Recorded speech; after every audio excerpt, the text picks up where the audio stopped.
សួស្តីអ្នកនរគ្នាថ្ងៃនេះខ្ញុំ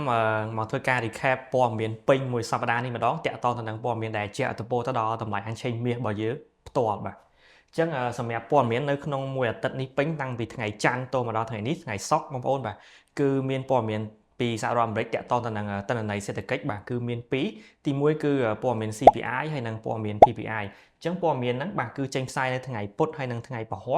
បើយើងមើលទៅកាន់ទិន្នន័យបាទសម្រាប់ CPI នេះគឺចេញមកគឺដូចទៅនឹងអ្វីដែលគេព្យាករណ៍បាទអញ្ចឹងមានន័យថាសម្រាប់ CPI ប្រចាំឆ្នាំបាទរបស់សហរដ្ឋអាមេរិកគឺមានការធ្លាក់ចុះមកត្រឹម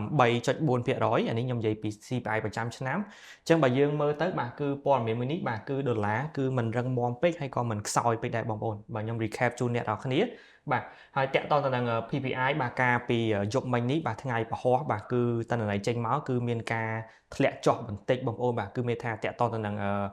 វិស័យឧស្សាហកម្មធំៗរបស់សហរដ្ឋអាមេរិកបាទ Producer Price Index សំដៅទៅដល់ការវាស់វែងអំពី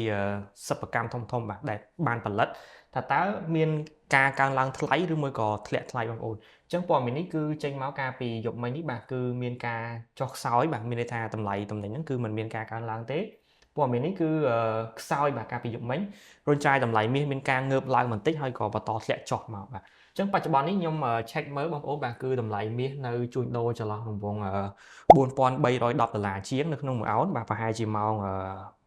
9 កន្លះបាទនាទីព្រឹកនេះអញ្ចឹងតកតងនឹងតម្លៃមាសនៅក្នុងខែសីហានេះផ្ទាល់គឺមានការកើនឡើងច្រើនបងប្អូនបាទតាំងពីដើមខែទៅមកដល់ថ្ងៃនេះផ្ទាល់ទើបតែមានការធ្លាក់ចុះបាទកាលពីថ្ងៃពហុមកទល់ថ្ងៃនេះបាទអញ្ចឹងនៅលើទីផ្សារអន្តរជាតិមានការកើនឡើងប្រហែលជា 10% ហើយសម្រាប់តម្លៃអញ្ឆេងមាសហើយសម្រាប់បច្ចុប្បន្ននេះបាទគឺមានការធ្លាក់ចុះមកវិញខ្លះបាទអូខេយើងកន្លែងទៅមើលសង្គ្រាមរវាងសហរដ្ឋអាមេរិកជាមួយនឹងអ៊ីរ៉ង់វិញនៅក្នុងអាទិត្យនេះពេញតែម្ដងបងប្អូនបាទគឺអត់មានព័ត៌មានអ្វីថ្មីអាប់ដេតជាផ្លូវការទេបាទប៉ុន្តែតាក់ទងទៅនឹងព័ត៌មាននៅក្នុងថ្ងៃនេះផ្ទាល់បាទព្រឹកនេះគឺបានព័ត៌មានពី Reuters បាទតាក់ទងនឹងសហរដ្ឋអាមេរិកបាននិយាយថានឹងធ្វើការបិទគប់បាទនៅច្រកសមុទ្រ Hormuz មិនឲ្យខាងអ៊ីរ៉ង់បាទមានការនាំចេញនាំចូលប្រេងបានបន្ថែមទៀតទេនេះបើតាមការអះអាងរបស់សហរដ្ឋអាមេរិកបងប្អូនដាក់សម្ពាធសេដ្ឋកិច្ចទៅកាន់ប្រទេសអ៊ីរ៉ង់បាទអញ្ចឹងយើងរងចាំមើលបាទនៅក្នុងថ្ងៃសៅរ៍អាទិត្យនេះផ្ទាល់បាទនឹងមានព្រឹត្តិការណ៍ព័ត៌មានអ្វីថ្មីបាទយើងនឹងធ្វើការអាប់ដេតនៅសប្តាហ៍ក្រោយជូនអ្នកនរគ្នា